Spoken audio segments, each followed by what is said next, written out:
하나님 말씀 두 군데 보겠습니다. 다 에베소서입니다.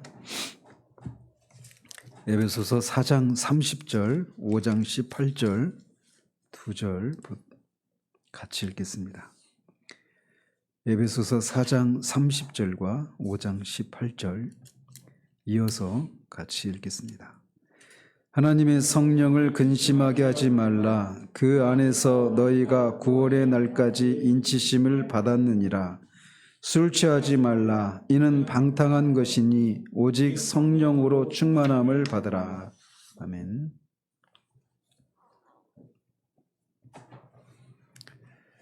이게 좀 딴 얘기인데, 제가 이렇게 이번 주 이렇게 지나면서 제 영혼이 빠져나간 것 같은 그런 느낌이었습니다. 모든 것들 속에서 어떤 맛이 전혀 느껴지지가 않고 모든 순간이 다 그랬습니다. 그래서 내 안에 정말 내 안에 이렇게 영혼이 있나 싶은 이런 마음이 들 정도로 마음의 어려움들이 있었는데, 이렇게 말씀을 준비하고 이렇게 말씀을 전하는 과정 속에서 여전히 내 영혼이 있구나, 내 안에 주님의 생명이 있구나, 이거를 다시금 이렇게 확인하게 됩니다. 딴 얘기인데 어쨌든 하나님이 정말 하나님이 선하시고 하나님이 정말 지혜 가운데 하나님이 이 세상을 통치하신다라고 하는 이 사실들을 저는 이번 일을 통해서 이렇게 다시 한번 이렇게 보게 되고 그런 고백을 하게 됩니다. 어쨌든 우리가 계속해서 성령 충만에 대해서 살펴가고 있는데, 지난주에는 그 전주에는 우리가 오순절에 나타난 이 성령 충만한 이 사건은 계속 반복될 수 있는가, 아니면 그때 한 번으로 끝나는 것인가, 이 문제에 대해서 살펴보았습니다. 그러니까 오순절 교회는 오순절에 나타난 이 성령 충만의 역사는 지금도 계속 반복된다라고 주장을 합니다. 그러면서 이 제자들이, 이미 중생한 제자들이 추후에 이렇게 성령의 세례, 성령의 충만함을 받은 이것처럼 오늘날의 모든 신자들도 중생한 후에 이런 성령 충만함을 받아야 된다라고 하면서, 이게 이 오순절 성령 충만을 신자들이 후에 겪게 되는, 구원받은 후에 겪게 되는 2차 은혜다, 이런 주장을 합니다. 이에 비해서 전통적인 입장에 있는 교회들은 이 오순절의 성령 세례, 성령 충만은 다시 되풀이되지 않는 단회적인 사건으로 봅니다. 그래서 모든 그리스도인들은 믿을 때 성령으로 세례를 받았기 때문에 더 이상 성령 세례를 추구할 필요가 없다라고 주장을 합니다.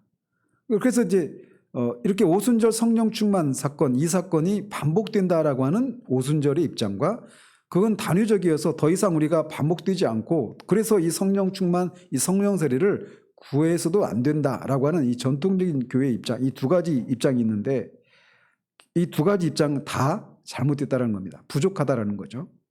그래서 이 전통적인 교회 입장에 있는 것처럼 과연 오늘날의 성도들이 오순절 성령 충만을 경험했던 이 초대교회 성도들과 같이 오늘날의 성도들도 똑같이 이렇게 성령 세례를 받은 사람이라고 말할 수 있는 그런 실제적인 모습이 있는가라고 비춰볼 때 전혀 그렇지 못하단 말이죠. 그래서 전통적인 입장을 우리가 다 받을 수는 없다라고 하는 입장이라고 말씀드렸어요. 그리고 오순절 교회의 이 주장 역시도 오순절의 성령 충만 사건이 구속사적인 측면에서 보면 반복될 수 없는 그런 사건이라고 하는 것을 그들은 놓치고 있습니다. 그리고 또 하나, 이 오순절에 임한 이 오순절의 성령 충만 사건, 이 사건은 마치 중생한 후에 2차의 은혜를, 세컨드 블레싱이라고 하죠. 이 2차의 축복을 받는 이런 구도로 그렇게 해석하는 것 역시 잘못되었다라는 것입니다. 그래서 오순절의 그 사건도 마찬가지고, 뒤에 8장에서도 그 사마리아의 빌립 집사를 통해서 그들이 복음을 받아들인 후에 회심을 했어요. 그리고 나서 베드로와 요한이 와서 그들에게 안수하니까 성령이 오순절에 임했던 그 성령 충만 사건이 또 재현됩니다. 마찬가지로 10장의 고넬료 사건도 그들은 똑같이 해석을 합니다. 중생한 후에 성령 세례를 받는 이런 구도로 그들을 해석을 해요. 그리고 19장에 보면 에베소에 있는 이 제자들이 세례 요한의 그 세례밖에 몰랐던 이 사람들에게 바울이 복음을 전하고 그들에게 안수하니까 또 똑같이 오순절에 나타났던 성령 충만이 또 그들에게 임하는 이 세 가지 장면을 오늘날의 신약의 성도들에게도 똑같이 나타나야 되는 그런 것이다 라고 그렇게 해석을 한단 말이죠. 그래서 중생 후에 2차 은혜를 받는 이 구도로 해석을 하는데 그렇게 말할 수 없다라고 말씀을 드렸어요. 왜냐하면 이때는 과도기적인 시기였다라는 것입니다. 그래서 이 8장의 사마리아 성에 성령이 임한 사건, 그리고 10장의 고넬료가와 그의 가족들이 성령의 충만을 받은 사건, 이 사건들은 사도행전이 예루살렘과 유대와 사마리아와 땅끝까지 복음이 전파되는 이 과정이 성령의 역사에서 어떻게 이루어지는가를 보여주는 과정 가운데 이스라엘 백성들이 사마리아 사람들과 이방인들에게도 복음이 전파되는 이런 것들을 이 사람들에 대해서 배타적인 생각을 갖고 있었단 말이에요. 그래서 그 이방인과 사마리아인들도 교회 공동체로 이렇게 진입시키는, 그래서 그들과 하나 되는 이런 것을 보여주는 그런 과도기적인 사건이었지, 이거를 신약에도 똑같이 적용해서는 안 된다고 말씀드렸어요. 마찬가지로 19장에 있는 에베소에 있는 그 제자들이 성령 충만을 받은 것도 역시 그들이 이미 성령의 그런 모순절 성령 강림을 통해서 교회 시대로, 새로운 시대로 진입을 했는데 여전히 그들이 그걸 알지 못한 채 있는 그들을 새 시대가 도래했다라는 것을 보여주기 위해서 그렇게 특별히 그런 방식의 성령 충만한 사건이 있었던 것이지, 중생 후에 성령 세례를 받는 이런 오순절이 주장하는 이 교리의 어떤 전례로서 나타난 사건이 아니라고 하는 것을 말씀드렸어요. 그래서 결론적으로 뭐냐?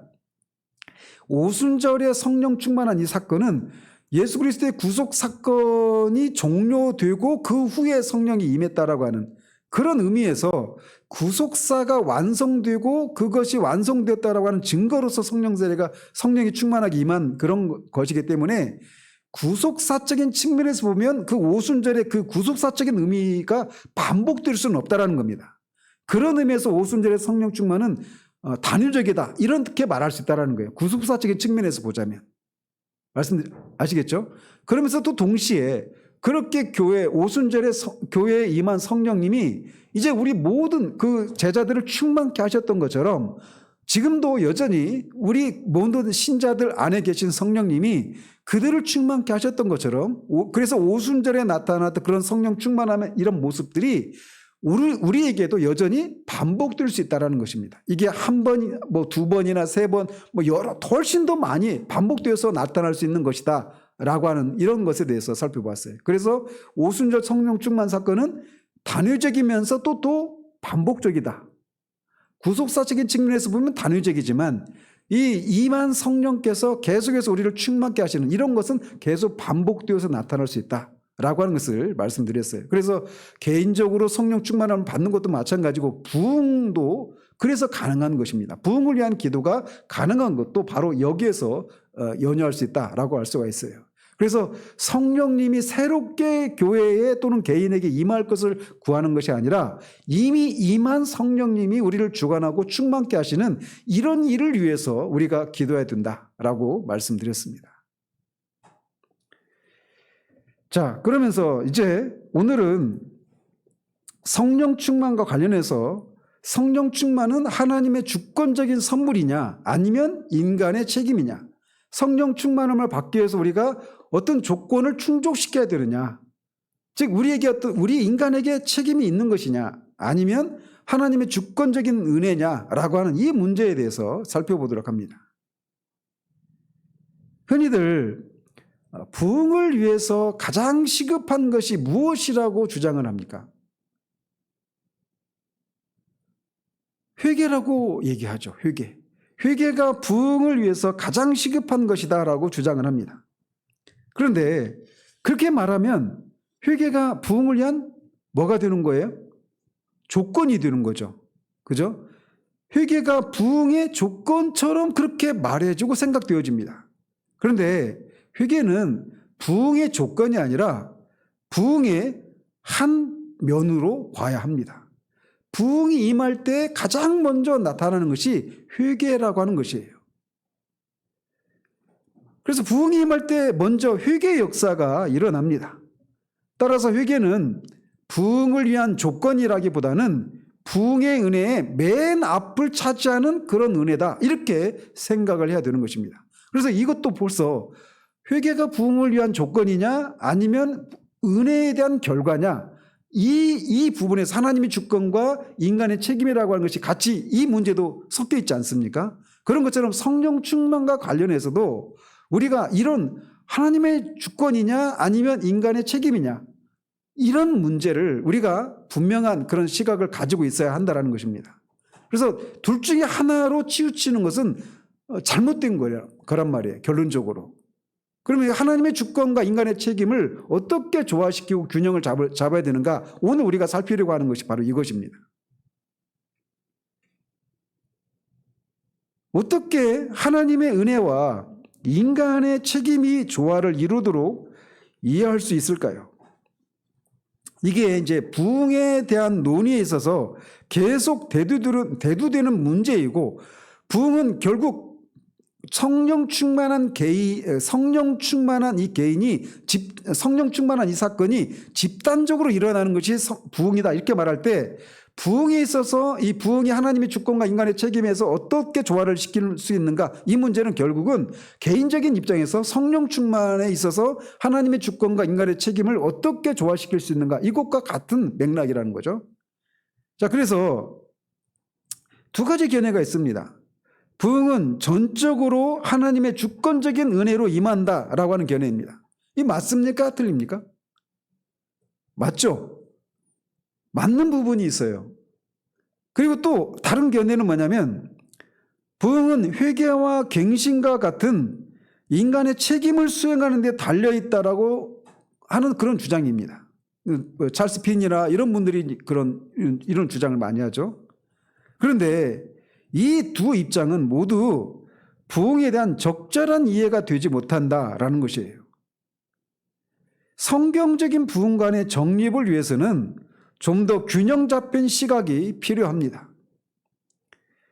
부흥을 성령 충만이라고 하는 관점에서 살펴볼 때 하나님의 은혜와 인간의 책임을 좀 더 조화롭게 결합시킬 수 있는 시각을 우리가 발견할 수 있게 됩니다. 결론적으로 말씀드리면 성령 충만은 하나님의 주권적인 은혜인 동시에 인간의 책임이다, 이렇게 말을 할 수가 있어요. 부흥도 마찬가지입니다. 그런 면에서. 자, 이 둘은 긴밀히 연결되어 있습니다. 하나님의 주권과 인간의 책임이라고 하는 것이 긴밀히 연결되어 있다는 것이죠. 그래서 신약 성경은 성령 충만을 표현하는 단어가, 헬라어가 3가지 단어가 있어요. 그래서 핀플레미라고 하는 동사가 있습니다. 핀플레미라고 하는 동사가 있는데, 이 동사로 묘사된 성령 충만은 성령이 충만케 하시는 행위를 부각시키는 데 사용하는 단어입니다. 그러니까 이것은 주로 어떤 것입니까? 성령 충만이 성령께서 주관적으로 그렇게 주권적으로 그렇게 충만케 하신다, 이런 의미로 사용되는 단어가 이 핀플레미라고 하는 단어예요. 동사예요. 그리고 또 다른 2개의 동사와 형용사가 있습니다. 그래서 형용사 플레레스라고 하는 것과 동사 플레로라고 하는 2 단어가 있는데, 이 두 단어로 표현된 성령 충만은 충만의 지속성과 상태를 좀 더 강조한다, 이렇게 볼 수가 있습니다. 그러니까 성령 충만한 상태를 지속하고 그 상태를 계속 유지하는 것과 관련해서 이 두 동사와 한 가지 동사와 형용사를 사용한단 말이에요. 그래서 충만케 하는 성령의 행위는 주권적이고 선지하는 것입니다. 먼저 그것이 있어야 되는 거예요. 그것과 관련해서 핀플레미라고 하는 이 동사를 사용한단 말이죠. 그래서 성령 충만은 성령의 주권적인 은혜다라고 하는 측면이 있단 말이에요. 성령 충만을 표현하는 이 단어를 볼 때도. 그리고 이 플레레스와 플레로라고 하는 이 두 단어는 성령 충만을 지속하고 유지하는 것과 관련해서 사용됩니다. 그러면 성령 충만한 상태를 유지하고 계속 지속하는 것은 누구에게 달려있다라는 거예요? 우리에게 달려있다라는 겁니다. 성령 충만해진 우리가 그렇게 그 상태를 계속 지속하고 유지할 수 있도록 우리에게 책임이 있다라는 거예요. 어떤 식으로? 성령께 순종하고 죄를 짓지 않고 거룩한 삶을 살아가는 이것을 통해서 이 성령 충만한 상태를 지속하고 유지하는 이런 책임이 우리에게 있다라고 하는 것을 말해준다는 것이죠. 그래서 이 동사 성령 충만이라고 하는 것을 표현하는 동사나 형용사의 사용법을 볼 때도 성령 충만은 하나님의 주권적인 은혜임에서 동시에 인간의 책임이다라고 하는 것을 보여주고 있다는 것이죠.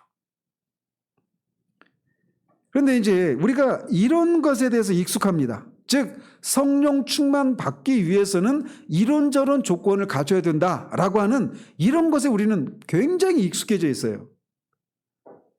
그래서 성령 충만을 받기 위해서는 이 여러 가지 조건들을 충족시켜야 되는데 크게 4가지를 얘기합니다. 첫 번째는 뭐냐면 먼저는 자신을 온전히 비워야 돼요. 그래서 많이 등장하는 예가 물이 가득한 컵에다가 우유를 부으려면 부을 수가 없잖아요.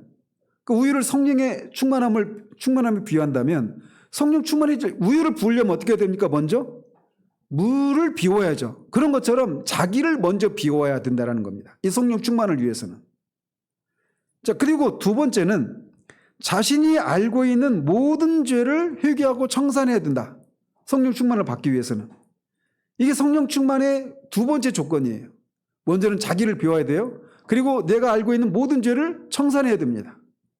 그리고 세 번째는 자신의 모든 것을 주님께 양도해야 됩니다.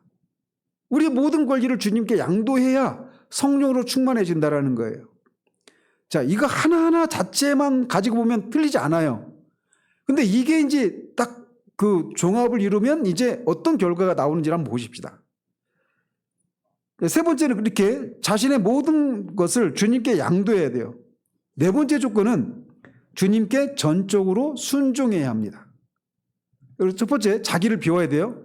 자기가 알고 있는 모든 죄를 청산해야 됩니다. 모든 그 주권을 주님께 양도해야 돼요. 그리고 주님께 전적으로 순종해야 됩니다. 그리고 나서 하느님의 약속을 믿어야 합니다.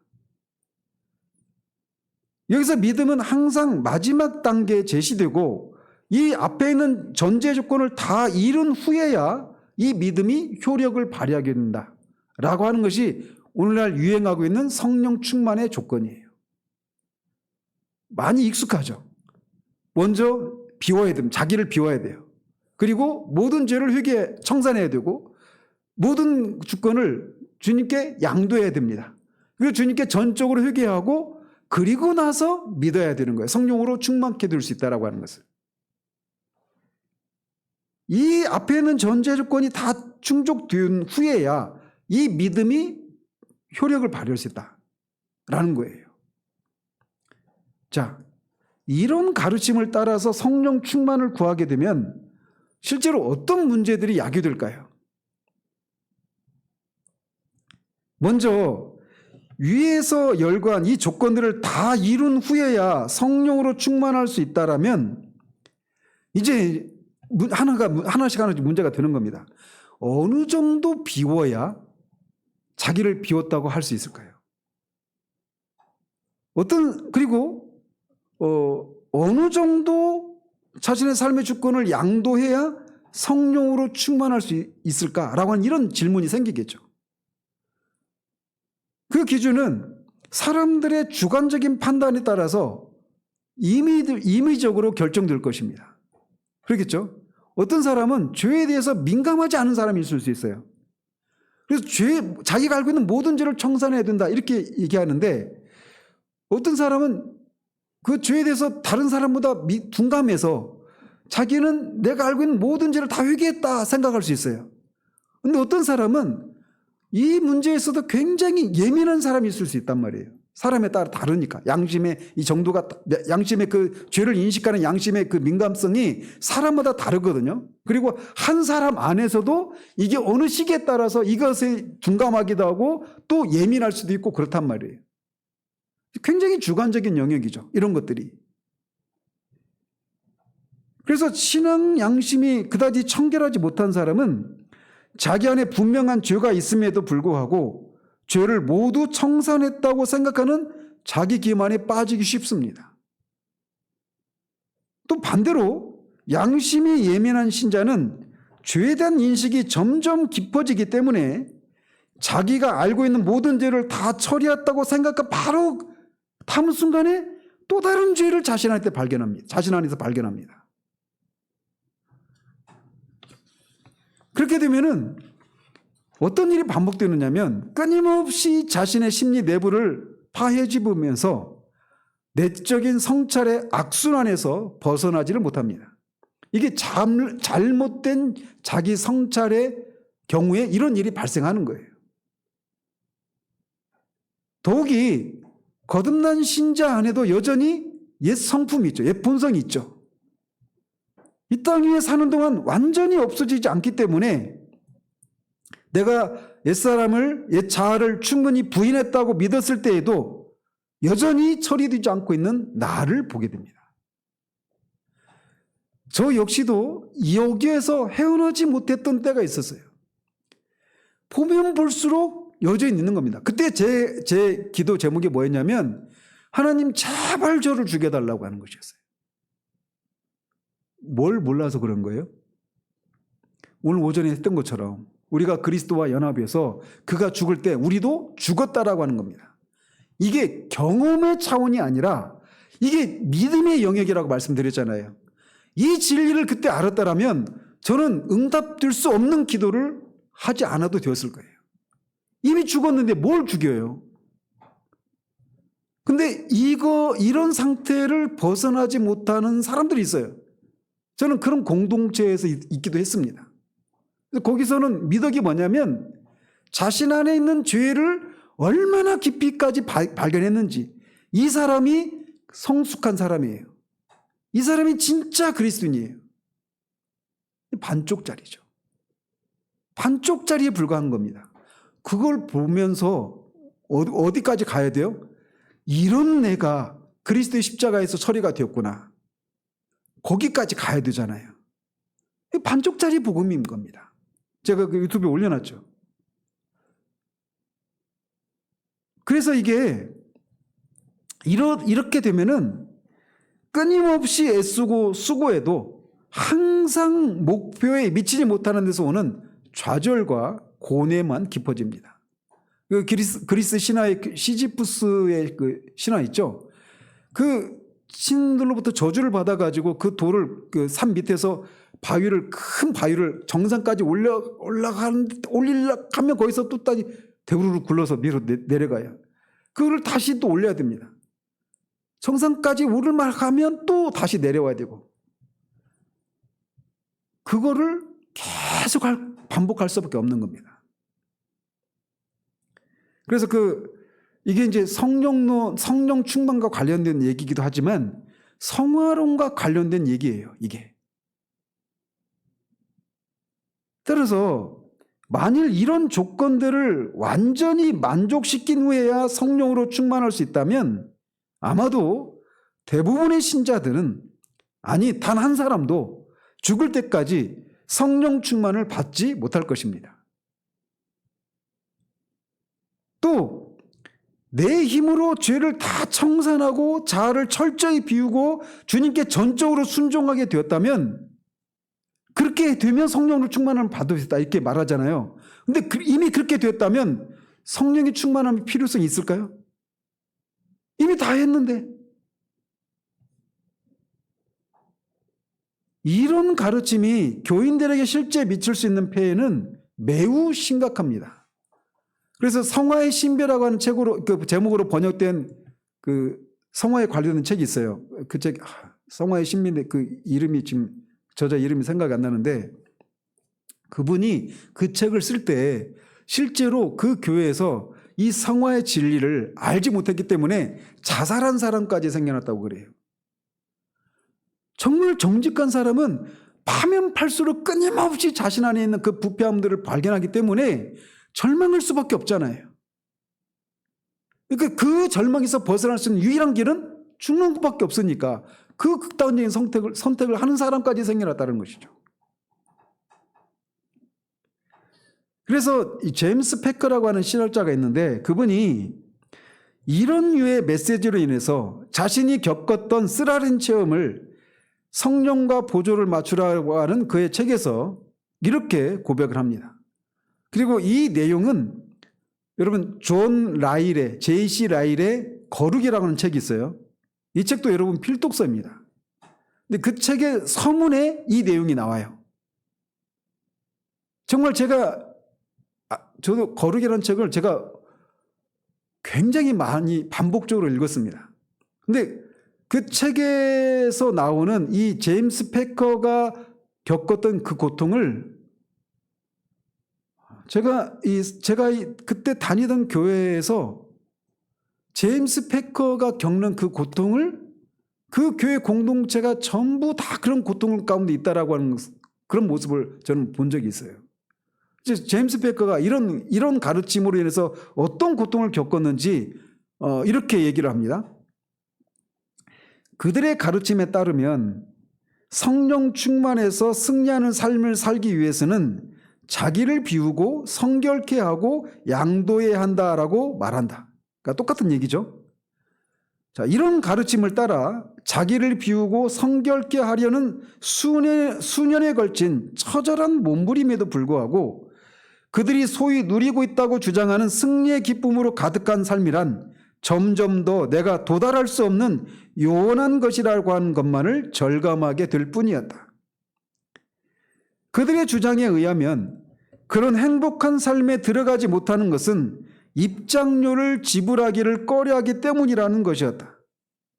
곧 자신을 온전히 양도하지 못하기 때문이라는 말이다. 그러면 나는 자신을 성결케 하기 위한 노력을 되풀이해야 한다. 내 안에 아직도 양도되지 않은 부분이 무엇이고 축복을 방해하는 요소가 무엇인지를 밝혀내기 위해 끊임없이 자신의 심리 내부를 찢고 상하게 해서 아플 때까지 파헤친다. 그러나 계속해서 버스를 놓쳐버리는 것 같은 안타까움과 왜 놓치는지를 알지 못하는 답답함 때문에 더 이상 살기가 고통스럽게 되고 신앙생활에 마치 구두 속에 돌멩이가 들어가서 걸을 때마다 절뚝거리는 삶과 같았다. 이렇게 회고를 합니다. 이랬던 패커가 어디에서 자유함을 누렸냐면 존 오웬의 전집을 발견하고 죄죽임의 교리가 기록된 그 전집을 읽고 나서 자유함을 누립니다. 이 고통스러운 이 율법적인 생활론에서 벗어나요. 근데 제가 있었던 그 공동체에서는 존 오웬의 죄죽임의 교리를 가르치기 시작하면서 오히려 패커가 존 오웬을 발견하기 전에 겪었던 이 모습으로 돌아가 버렸어요. 그러니까 계속해서 왜 우리가 죄를 죽여야 된다. 이거 맞죠? 성도는 죄를 죽이는 삶을 살아야 됩니다. 주님께 전적으로 순종하는 삶을 살아야 돼요. 근데 죄를 죽여야 되는데 어떻게 죄를 죽일 수 있는가? 이걸 배워요. 바른 거죠. 근데 죄를 죽이려고 하는데 실패해요. 그러면 실패한 원인이 있을 거 아니에요. 실패한 원인을 찾습니다. 이런 이유 때문에 그렇다. 그러면 그 이유를 딱 제시받으면 내 안에서 그런 게 있구나. 동의가 됩니다. 그러면 또 그 원인을 제거하기 위해서 또 노력을 합니다. 전보다 더 큰 노력을. 어느 정도 성공하는 갔다가 결국은 또 실패합니다. 그러면 그때 또 거기가 간 사람들에게 있는 또 다른 실패의 원인들이 또 제시됩니다. 그리고 그거를 극복하기 위한 또 다른 방법이 제시돼요. 거기에 다 동의가 되죠. 있으니까 실제로 우리 안에. 그러니까 그것을 극복하기 위해서 또 열심을 냅니다. 그런데 또 실패해요. 계속 이런 식입니다. 그러니까 여기서 헤어나지를 못하는 거예요. 결국 어떻게 될까요? 지치고 나중에는 포기해버립니다. 어쨌든 살 수가 없으니까. 그러면서 늘 자책을 가지고 있죠. 저렇게 살아야 되는데 못 살고 있는 나. 그러니까 구원받은 그런 자녀로서의 그런 구원의 기쁨과 감사, 이거는 먼 회상의 제목만으로 추억으로만 남아있을 뿐이고, 현재적으로 그런 기쁨과 하나님을 향한 사랑 때문에 그것을 막 그 죄를 혐오하고 이기고 승리하는 삶을 살지를 못해요.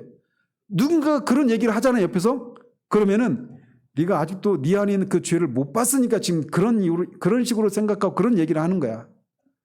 제가 두 공동체에서 그거를 경험을 한 겁니다. 그래서 그 속에서 복음이 뭐지? 이런 고민이 거기서부터 시작된 거예요. 그런 모습을 보면서. 근데 여러분은 그런 과정을 안 거쳐도 됩니다. 안 거쳐도 되는 거를 거치게 됐던 거예요. 저는 10년이 넘게. 어쨌든 이 패커가 고백하고 있는 이 내용은 과거에 루터가 경험했던 영적인 고뇌와 비슷한 모습을 보이고 있습니다. 이 차이가 있다라면 루터는 어떤 의미에서 이렇게 이 패커가 겪었던 것을 반복했느냐면, 어떻게 하면 내가 하나님 앞에 의롭다함을 받을 수 있을까? 구원론과 관련해서 이런 고민을 했어요. 근데 이제 패커는 구원을 경험하는 문제를 가지고 이런 고민을 했던 것이 아니라, 구원받은 후에 성령 충만한 삶을 살아가는 것, 또는 성화를 이루는 삶을 살아가는 데 있어서 어떻게 하면 이런 것을 뛰어넘는 삶을 살 수 있을까? 이런 차이가 있었다는 것이죠.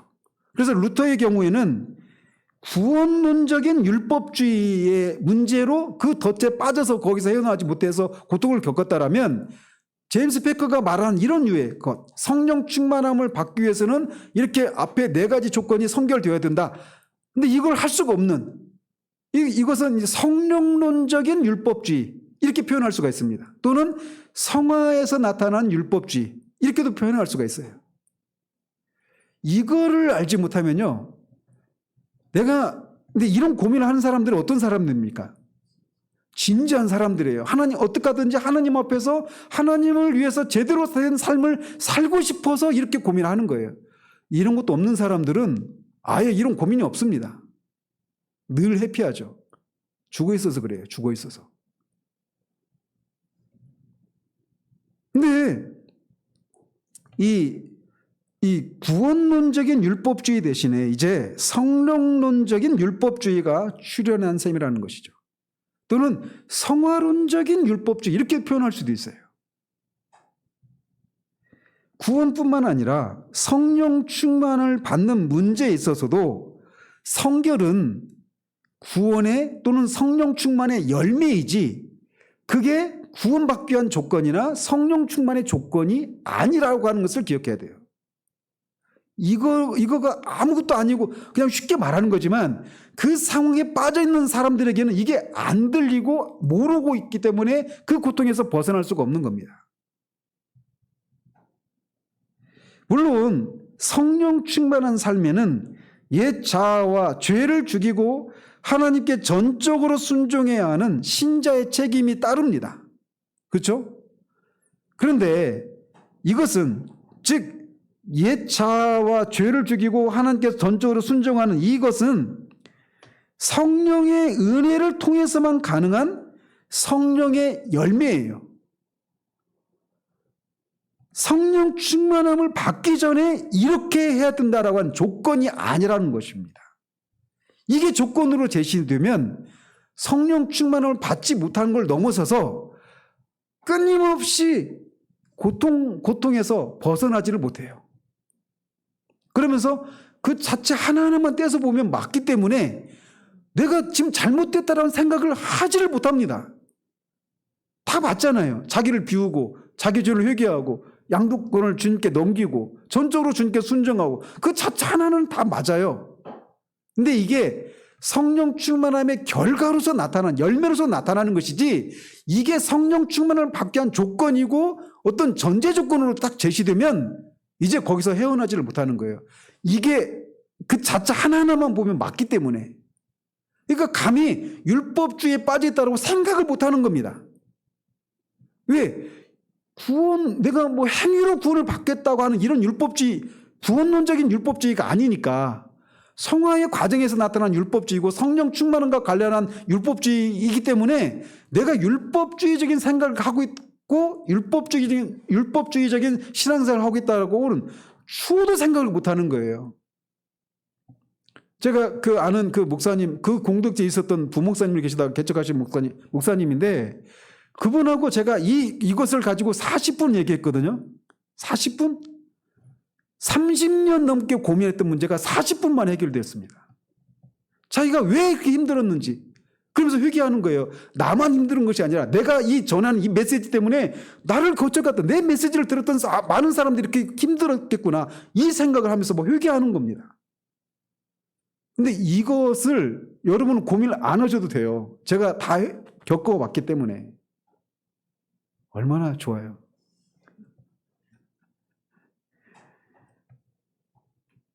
자기를 다 비우고 죄를 완전히 청산한 뒤에 성령의 충만함을 받는 것이 아니라 성령의 능력을 힘입어서 죄를 죽이고 성결하게 살 수 있는 것입니다. 결과와 조건을 순서를 바꿔버리면 이런 엄청난 그런 차이가 극단적인 삶의 양상이 나타나는 거예요. 하나님의 은혜가 항상 인간의 책임보다 앞섭니다.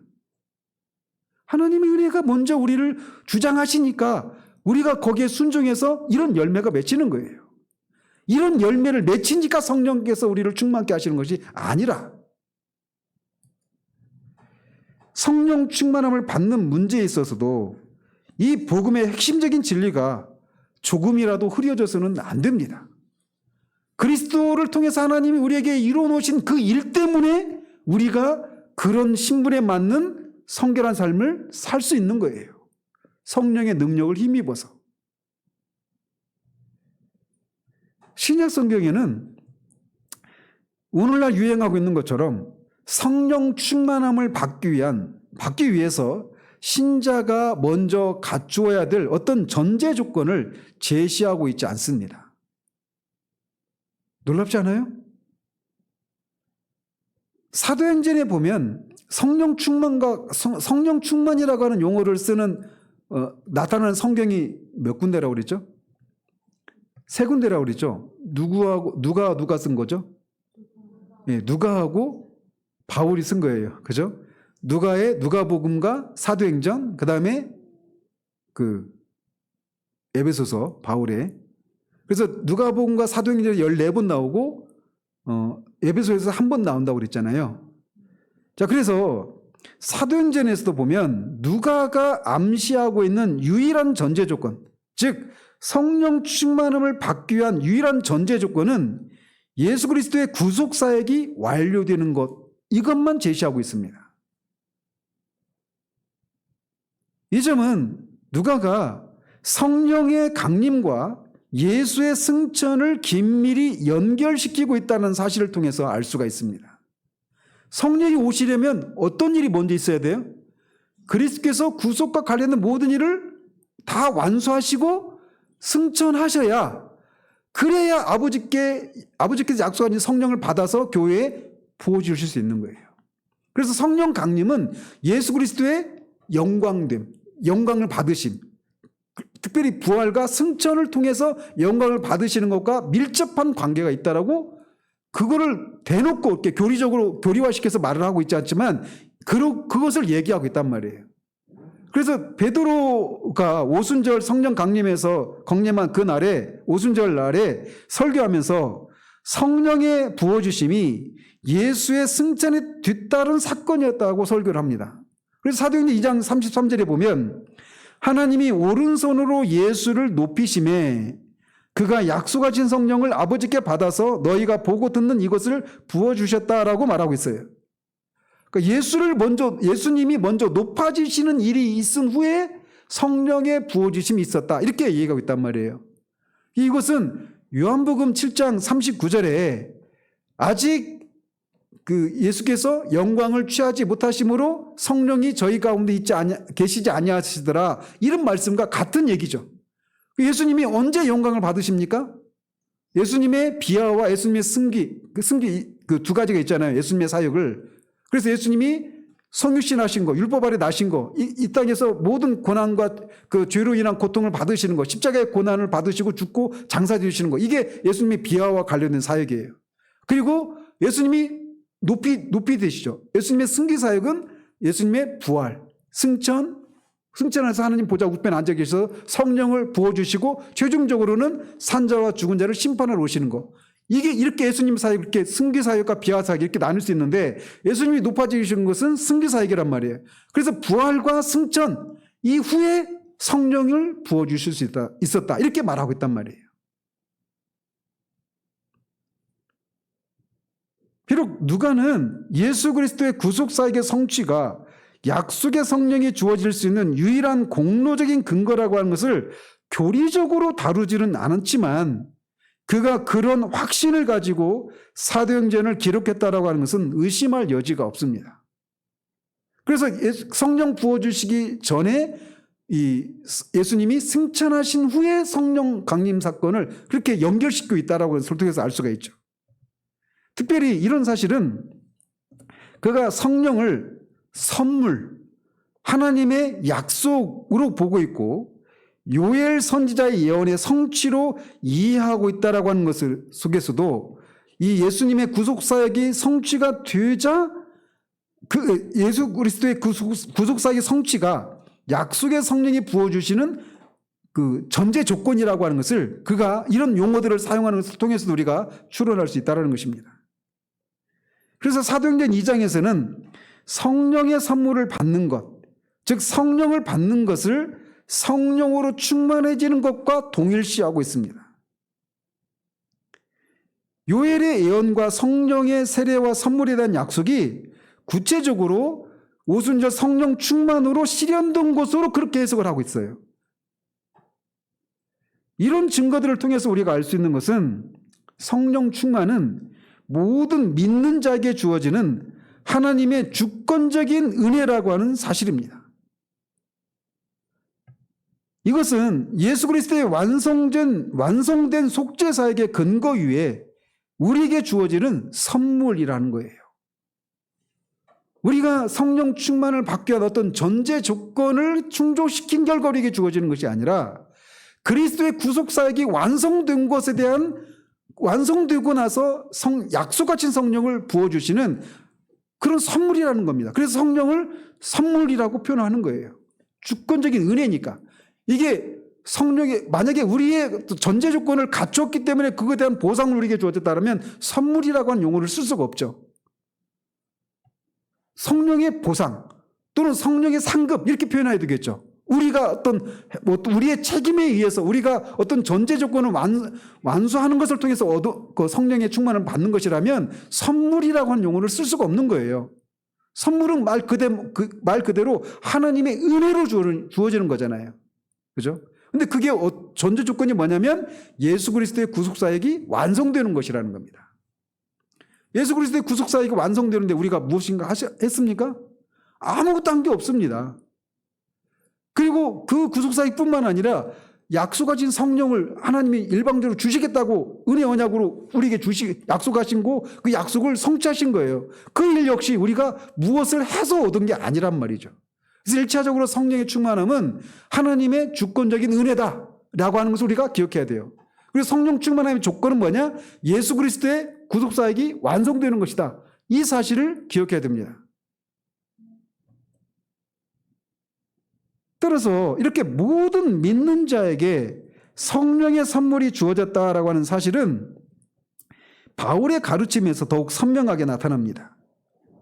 그래서 바울은 한 사람이 그리스도인이 된다라고 하는 것을 성령과 관련해서 다양하게 표현해요. 성령의 사람, 성령의 인도함을 받는 자 이런 표현들을 여기저기서 사용합니다. 그래서 바울에게 있어서 그리스도인이 된다라고 하는 것은 성령 충만한 사람이 되는 것을 의미하는 거예요. 그러니까 이게 굉장히 중요한 표현입니다, 여러분. 그러니까 성령 충만, 바울에게 있어서 그리스도인이 된다라고 하는 것은 성령 충만한 사람이 되는 거예요. 근데 우리는 어때요? 성령 충만한 사람이 되는 것은 이미 그리스도인 된 사람 중에 특별하게 어떤 은혜를 경험하는 이런 개념으로 생각하잖아요. 근데 바울은 그렇게 생각하지 않았다니까요. 이런 차이가 오늘날 이 그리스도인의 모습이 성경에 나타난 그리스도인의 모습과 교회와 다른 이유 중에 하나예요. 그래서 늘 말씀드리지만 우리의 신앙의 기준은 뭐다? 성경입니다. 성경과 특별히 이 오순절의 재현이라고 할 수 있는 부흥의 시대 때 나타났던 교회와 이 성도들의 모습이 우리들의 신앙의 표준이라는 말이죠. 거기에 미치지 못하니까 이 동시대에 살아가고 있는 동료 그리스도인들과 교회들의 그 영적인 난쟁이들 속에서 조금 내가 크다, 조금 내가 충만하다 이렇게 하고 있다는 말이에요. 신앙의 기준이 무엇으로 삼느냐에 따라서 이렇게 신앙의 삶이 천양지차로 차이가 나는 것입니다. 오늘날은 누군가 성령 충만한 그런 삶을 살아가면 특별한 은혜라도 입은 것처럼 생각해요. 하나님 회심했지만 그냥 회심 사건에 불과합니다. 뭐 특별한 어떤 은혜 체험을 한 게 아니에요. 물론 특별하죠. 죽은 자가 살아났으니까. 근데 이거는 그냥 그리스도인이 된다라고 하는 것에 있어서 그냥 처음에 나타나는 그런 모습일 뿐이에요. 본인에게는 한 번도 경험하지 않은 죽었다가 살아나는 사건이니까 너무나도 엄청난 사건이지만 이게 어떤 특별한 어떤 그리스도인들 중에서 특별한 어떤 체험을 한 것이 아니라는 것입니다. 단순히 그냥 그리스도인이 되는 체험을 한 거예요. 근데 마치 이게 특별한 것처럼 여겨지는 시대를 살고 있다고요, 우리가. 그만큼 우리가 얼마나 뒤틀리고 가난한 시대 가운데 살아가고 있는가를 볼 수 있어야 돼요. 그래서 성령 충만을 받을 수 있는 모든 전제 조건을 주님께서 십자가와 부활 사건을 통해서 모두 충족시켰기에 성령을 우리에게 풍성히 부어주신 것입니다. 디도서 3장 6절에 우리 구주 예수 그리스도로 말미암아 우리에게 그 성령을 풍성히 부어주사 라고 말하고 있는 것도 바로 이거예요. 그리스도께서 구속에 필요한 모든 일을 완성하셨기 때문에 성령을 풍성히 부어주실 수 있었다. 이렇게 말하고 있단 말이죠. 그러므로 우리가 율법의 행위로 구원받는 것이 아니라 오직 믿음으로 구원받듯이 똑같은 원리로, 즉 믿음으로 성령을 받는 것입니다.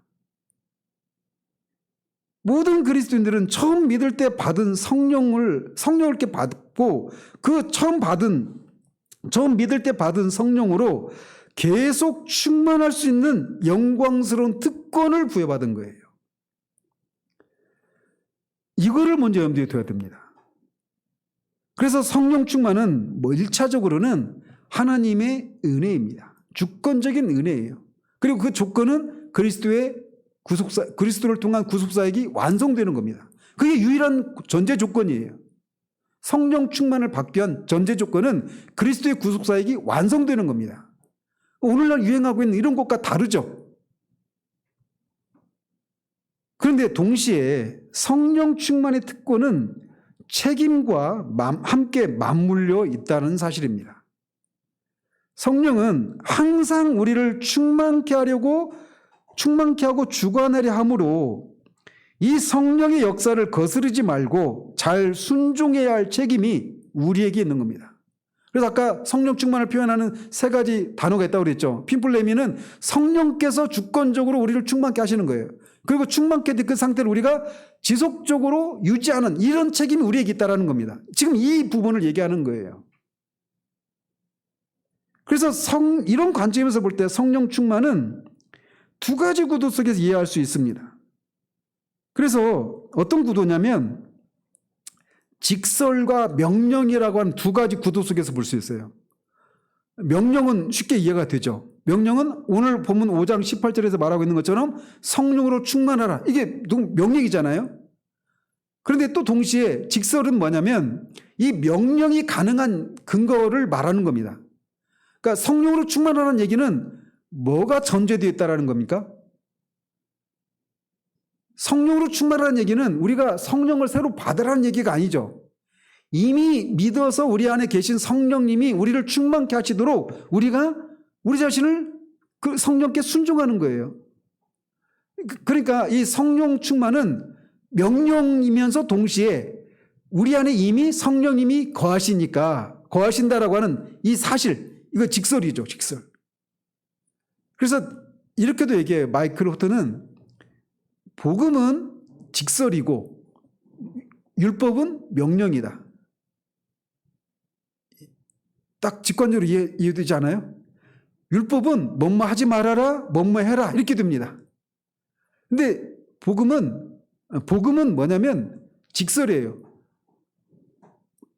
뭐뭐이다. 그러니까 이를테면 오늘 오전에 설교를 가지고 얘기하면 모든 신자들은, 그리스도인들은 그리스도와 연합을 이루었다.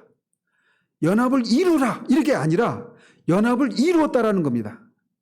그러니까 연합을 이루었으니까, 그래서 죄에 대해서 죽고 하나님을 향해서 살았으니까 그 신분에 맞게 살아라. 이게 명령이, 이 직설의 연관에서 명령이 나오는 겁니다. 근데 오늘 여러분이 듣는 말씀을 한번 생각해 보십시오. 직설이 거의 생략되어 있죠. 하나님이 그리스도를 통해서 우리에게 이루신 일들이 무엇이고 그 결과 우리는 어떤 사람이 되었다라고 하는 이 사실은 거의 얘기하지 않아요. 이거 다 안다고 칩니다. 그러면서 우리가 어떻게 하지 마십시다 또는 어떻게 하십시다 이 내용만 있어요. 주일 갔다 오면 오늘은 하나님이, 아까도 제가 이 가족 단톡방에 올린 그 글 보니까 다 이거예요. 우리 시대가 그렇습니다. 복음을 선포하고 있는 것 같지만 사실은 복음이 아니라 율법을 선포하고 있는 거예요. 복음을 가장한 율법을 선포하고 있는 겁니다.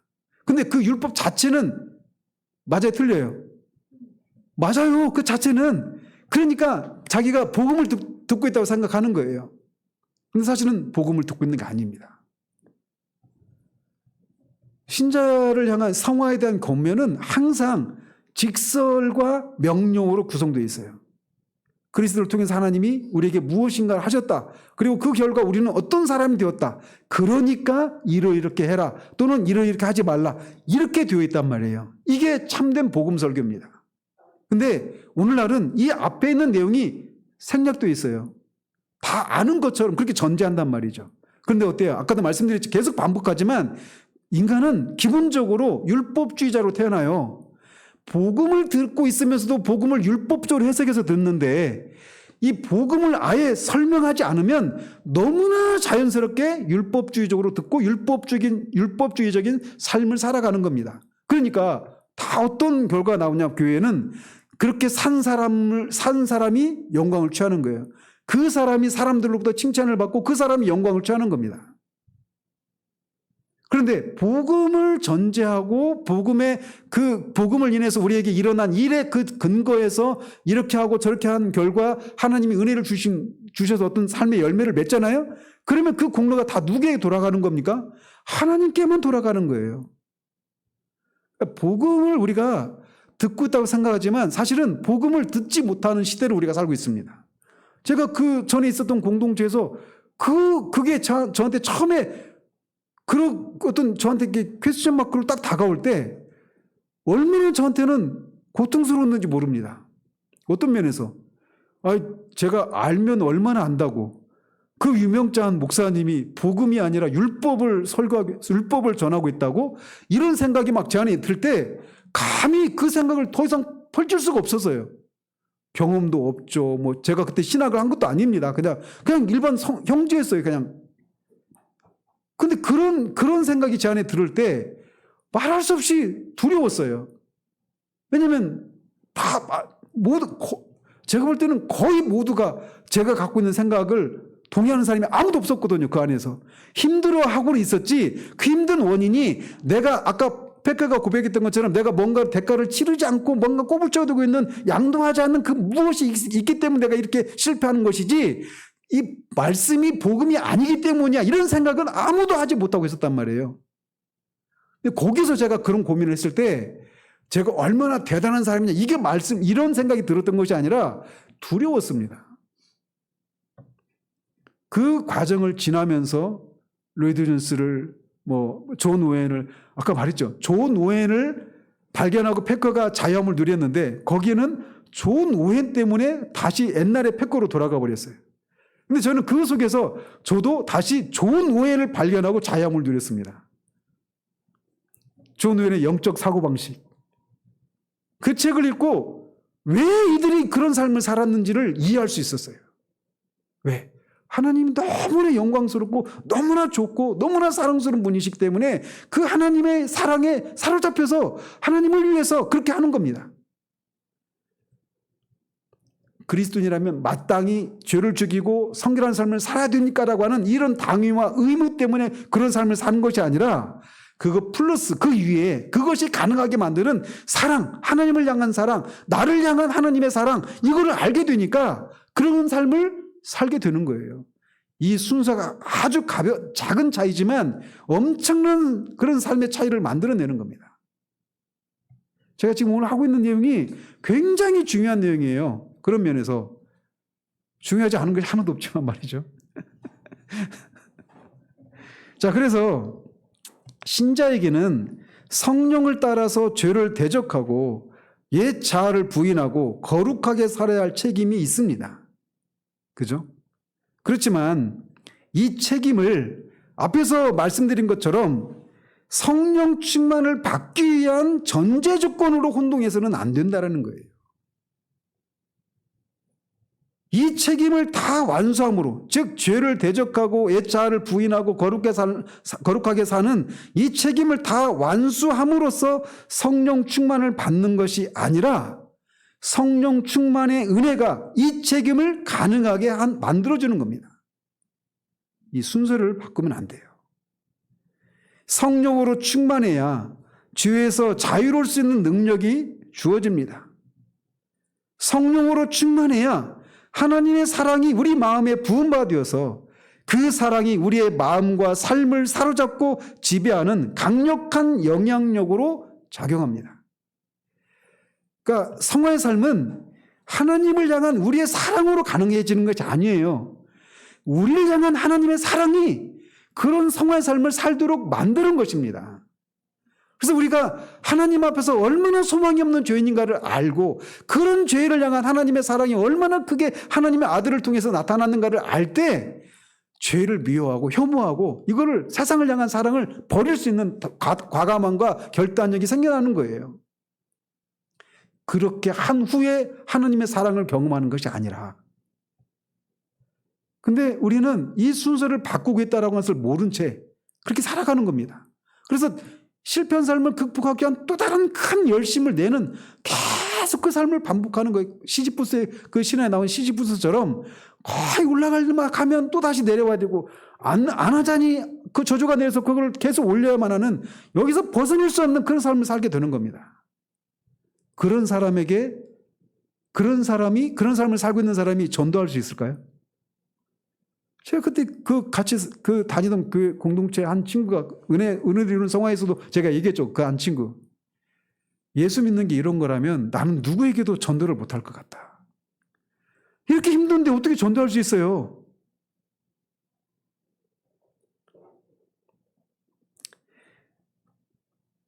이렇게 하나님의 사랑의 포로가 될 때 하나님의 뜻을 기쁨으로 따르는 삶을 살 수 있는 겁니다. 성령의 새 술에 취할 때 세상 술을 더 이상 찾지 않게 되고 성령 안에서 하나님 나라의 보화를 발견하면 그것과 비교할 수도 없는 무가치한 세상의 보화에 집착하지 않을 수 있게 되는 거예요. 그래서 영적 사고방식에서 말하는 게 그거의 핵심은 그 존 오웬의 신학을 바라봄의 신학 이렇게 말하기도 합니다. 하나님과 그리스도와 장차 성도들이 누리게 될 그 천국에서 그 영광스러움을 바라보는 겁니다. 그래서 그것의 영광스러움과 그것의 탁월함 이것을 발견한 것을 통해서 거기서 비출 수 없는 세상의 것들을 사랑하지 않게 되는 힘이 거기서 나오는 거예요. 자주 얘기했잖아요.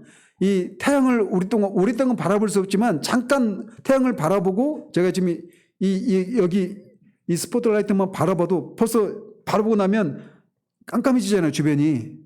그런 원리를 얘기해요. 태양을 바라보고 오랫동안 바라볼 수 없지만 태양을 바라보고 나면 주변의 사물이 잠시 깜깜해지는 것처럼 하나님의 그 영광의 탁월하심과 그분의 성품과 그분의 하신 일들에 나타난 그분의 지혜와 선하심과 이런 것들 속에 있는 그 영광스러움 우리가 알고 거기에 매료될 때 거기에 미치지 못하는 세상, 죄 이런 것들을 과감히 버릴 수 있는 힘이 거기서 나온다고. 그래서 존 오웬의 신학을 바라봄의 신학이라고 말을 하는 겁니다. 저는 그게 98년인데 98년도 그때 존 오웬의 영적 사고방식 책을 3번 시도 끝에 단숨에 세 번째는 단숨에 읽었거든요. 그때 그거를 깨달았어요. 그러면서 왜 청교도들이 그렇게 자신을 청교도를 우리가 오해하면 철저히 어떤 율법주의적이고 자신을 쳐서 복종시키고 엄격한 금욕주의와 절제하는 그런 삶 살아가는 거. 기쁨도 없고 그런 삶을 연상하기 쉬운데, 그래서 이 퓨리탄과 관련된 영어 이 속담들은 다 우울하고 좀 뭔가 이렇게 비아냥되고 조롱하는 이런 게 있습니다. 모든 것들이 퓨리탄이라고 하는 단어가 들어간 그 영어 속담이나 이런 것들은 거의 좋은 의미로 사용되지 않아요. 다 부정적이고 좀 그들을 비난하고 비판하는 그런 논조에서 그런 퓨리탄이라고 하는 용어를 씁니다. 그거는 그들이 퓨리탄이 어떤 사람인지를 몰랐기 때문이에요. 저는 이 퓨리탄, 이 청교도들이 어떤 사람인가. 그래서 어떤 제가 요즘 기억력이 안 좋아졌어요, 진짜. 이 라이큰이라고 하는 그 앞에 있는 이름인데, 라이큰이라고 하는 이분이 청교도 이 세상의 성자들이라고 하는 책을 썼습니다. 그 책도 읽어보십시오. 청교도들은 그런 사람이 아니었어요. 제가 그 주일 성서와 관련해가지고 웨스트민스터 신앙 고백서 얘기할 때 그 존 낙스가 주일날 칼빈을 방문했을 때 그가 받았던 충격에 대해서 얘기했는데 기억나십니까? 주일에 아주 엄격하고 오직 하나님 나라와 말씀과 이런 것만 몰두하면서 지내야 된다고 생각하고 있었던 존 낙스가 칼빈을 방문했는데 칼빈이 어떤 스포츠를 하는 거예요. 주일에. 그러니까 존 낙스가 얼마나 큰 충격을 받았겠어요. 그러니까 우리가 이것도 이제 남용할 소지가 있기 때문에 조심해야 되지만 그 칼빈에게는 그런 자유함이 있었던 겁니다. 여러분이 최소한 칼빈의 이 기독교 강요만이라도 여러분이 일생을 두고 한 번씩이라도 꼭 읽어보시길 바라요. 저는 지금까지는 3번밖에는 안 읽었는데 우리 교회에서 나중에 이거를 하고 싶은 마음이 있어요. 나중에 양이 되게 한 3년은 해야 될 것 같아요. 3년. 하려면 이제 여러분이 이렇게 오랜 시간 이 한 시리즈를 듣는 것이 훈련이 되면 이제 그때는 나중에 할 수 있을 거다. 이런 생각을 해요. 어쨌든 그래서 이렇게 이 성령 충만을 받는 것도 그렇고 성화의 삶을 살아가는 것도 그렇고 항상 먼저 전제되어야 할 것은 은혜의 부요함을 먼저 밝히 제시하는 것이 먼저 있어야 됩니다. 그걸 제시해 주지 않고 여러 가지 조건을 요구하는 것은 성령 충만으로 가는 길목에서 완전히 차단하는, 원천 봉쇄하는 거예요. 누가 그 조건을 다 충족시킬 수 있겠습니까? 인간으로서는 가능하지가 않아요. 자기를 비우고 성결하고 양도하고 순종하는 이 순종, 이 4가지 조건은 성령 충만을 받기 위한 전제 조건이 아니라 성령 충만의 은혜로 인한 책임으로 봐야 됩니다. 아시겠어요? 성령 충만함을 향한 전제 조건이 아니라 성령 충만함을 인한 인간의 책임으로 봐야 되는 거예요. 이거가 순서가 바뀌면 우리 신앙생활은 완전히 이제 율법주의로, 이신칭의 복음을 발견하기 전에 루터로 돌아가는 겁니다. 이 책임은 반드시 그것을 가능하게 하는 은혜의 바탕 위에서 강조되어야 합니다. 그래서 성화는 어떻게 이룬다고요? 은혜로 이루는 거예요. 은혜로 성화를 이루는 거예요.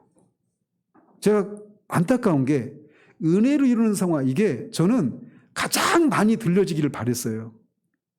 왜냐하면 제가 10년 넘게 그런 공동체에서 이 고통 가운데 나온 산물이거든요. 근데 많이 안 들어요, 안타깝게. 그래서 어떤 생각을 하냐면, 이게 성화를 이루는 삶에 대해서 사람들이 많이 관심이 없는 건가? 이런 고민도 합니다. 없잖아. 안타까워요. 최소한 우리 교인들은 다 들으셔야 돼요. 오예배 때 해서 오예배 참석 안 했던 사람들, 우리 교인들은 빠지면 나중에라도 보충해서 들어야 됩니다. 모든 말씀 다 중요하니까. 자, 그래서 오늘날 교인들의 문제는 성령 충만을 어떻게 받는가 여기에 있지 않아요. 오늘날 교인의 문제는. 오늘날 교인들의 문제는 성령 충만을 원하지 않아요. 성령 충만은 뭐예요? 성령님 우리를 지배하시고 통치하시고 주인 노릇 하시는 겁니다. 그러니까 원하지 않아요. 이게 오늘날 성도들의 문제예요.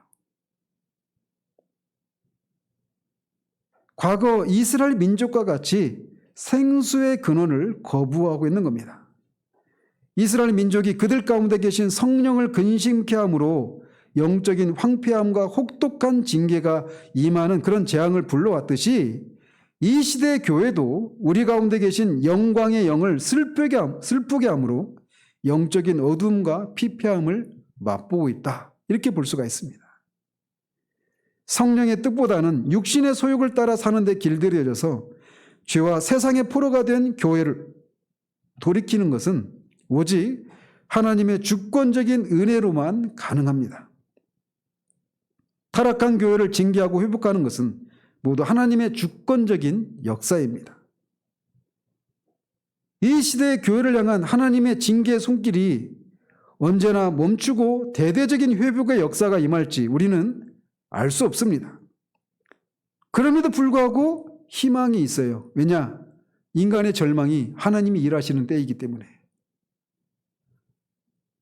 이거는 교회를 향해서도 마찬가지고 우리 개인을 향해서도 마찬가지입니다. 그래서 대체적으로 보면 성령의 충만함은 언제 그 성령의 충만함을 경험하기 전에 항상 영적으로 가장 곤고하고 가장 어둡고 하나님의 임재를 전혀 느낄 수 없는 그런 영적인 어둠을 통과할 때 그때 홀연히 성령 충만함의 은혜가 임하는 겁니다. 늘 그래 왔어요. 그래서 이 시대의 교회를 보면 저는 하나님 앞에 기도합니다. 어디서부터 손을 써야 될지 모를 정도로 막 모든 것이 어그러지고 구부러져 있다고. 그런데 이 절망스러운 교회의 상황이 그래서 오직 성령의 그런 충만케 하시는 그런 주권적인 역사가 아니면 아무런 소망이 없다라는 거예요. 그렇기 때문에 이 어두운 시기에 또 성령의 충만함이라고 하는 이 대대적인 부흥의 역사가 임할 수 있는 그런 적기일 수도 있다라고 하는 긍정적인 해석을 할 수 있다는 것이죠. 그래서 오늘 결론은 뭐냐? 성령 충만함은 하나님의 주권적인 은혜이면서 또 동시에 인간의 책임이라는 겁니다. 그런데 순서가 중요해요. 먼저 하나님의 은혜가, 주권적인 은혜가 먼저입니다. 그 은혜로 우리가 성령 충만함을 받을 수 있어요. 그리고 그 성령 충만함을 우리가 유지하고 지속하기 위해서는 우리가 이런 우리의 인간에게 주어진 책임을 완수해야 되는 일이 우리에게 요구된다라는 겁니다. 그리고 이것은 단회적으로 그냥 사건적으로 경험은 되어지는 것이 아니라 계속 매일의 삶 가운데서 우리가 이렇게 하는 겁니다. 그래서 성령과 늘 동행하면서 성령님이 우리를 통제하시는 거예요. 모든 삶을. 그런 삶 속에서 진정한 자유함과 진정한 행복과 진정한 능력이 거기에서 나오는 거예요. 그걸 위해서 우리가 믿을 때 성령님이 우리 안에 거하시는 겁니다. 문제는 그걸 늘 의식하는 거예요. 제가 제 개인적인 말씀드려서 죄송하지만 이미 앞에 몇 번 얘기했지만 근데 제가 이번에 어머님 소천하는 이 과정을 지나면서 천국 이게 너무 가까워졌어요. 이 개념이. 그죠? 천국이 그냥 추상적인 이런 개념이 아니라 우리 엄마가 있는 곳. 예배도 있잖아요. 아까 아내가 그런 얘기했는데 히브리서 13장이죠. 그게 하나님의 장자들의 총회, 하늘에 있는 성도들과 이 땅에 있는 성도들이 다 한 하나님을 거기 하늘에서 예배하고 우리는 여기서 예배하는 겁니다. 그러니까 예배가 그냥 우리들만 있는 그런 모임이 아니라 지금 우리가 섬기고 예배하는 하나님을 거기 하늘에서 지금 동일하게 예배하시는 거예요. 하나님은 어디나 계시잖아요. 완전한 모습으로 편재하시는 하나님이시니까. 모든 공간에 하나님의 완전하심으로 모든 공간을 채우시고 계시단 말이에요. 이게 하나님의 편재잖아요. 그 하나님을 우리가 동일하게 하늘에서 예배하고 땅에서 예배하는 거예요. 그 예배가 더 실제적으로 다가오는 거예요. 그러니까 이 사건을 계속 생각하니까 이런 일이 일어나는 거예요. 마찬가지로 성령님이, 우리가 예수 그리스도를 믿으면 성령님이 이미 우리 안에 계십니다.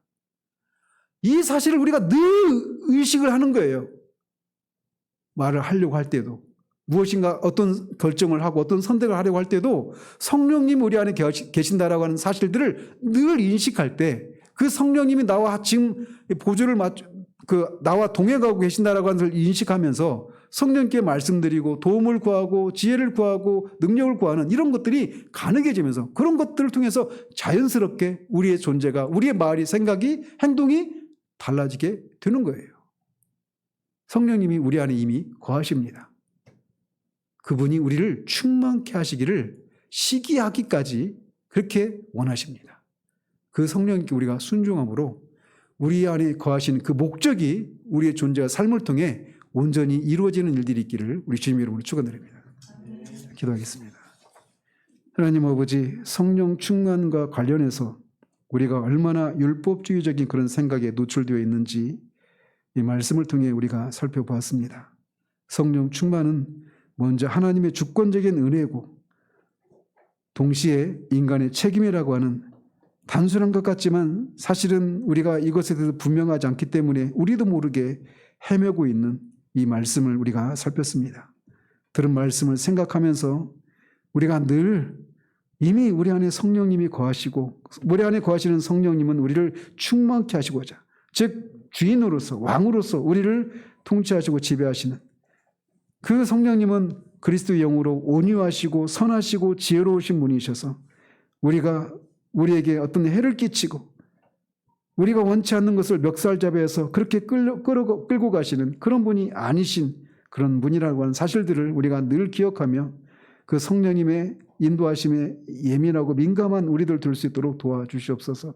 그래서 그렇게 한 걸음 한 걸음 성령님과 동행하는 삶을 통해 우리가 뒤를 돌아보면 어떻게 내가 이런 삶을 살아낼 수 있었는지, 내가 어떻게 이런 사람까지 될 수 있었는지를 돌아보고 그 일이 가능하게 하신 성령님께 영광을 돌리고, 그 일이 가능하도록 그렇게 구속사역을 완성하신 예수 그리스도와 성령님을 보내신 하나님 아버지께 영광을 돌려드리는 그런 우리들 될 수 있도록 도우시기를 원합니다. 예수 그리스도 이름으로 기도합니다.